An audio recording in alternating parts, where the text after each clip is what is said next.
When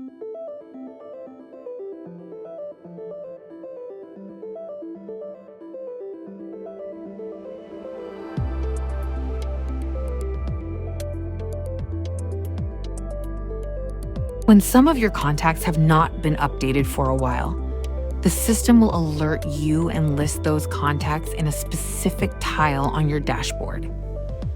By clicking on the name of a contact, you can go directly to their contact record and make an update. At the bottom of the tile, the View All button will take you to a filtered list of all contacts that need to be updated. Alerts for inactive contacts, automatic alerts. The system will alert you if any of your contacts have not been updated for a while. Listed contacts. These contacts will be listed in a specific tile on your dashboard. Updating contacts. Click to update. Click on the name of any contact listed in the alert to go directly to their contact record. Make an entry. Update the contact's record with new information or follow-up notes. View all needing updates. View All button.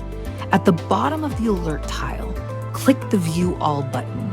Filtered list. This will take you to a filtered list of all contacts that need to be updated.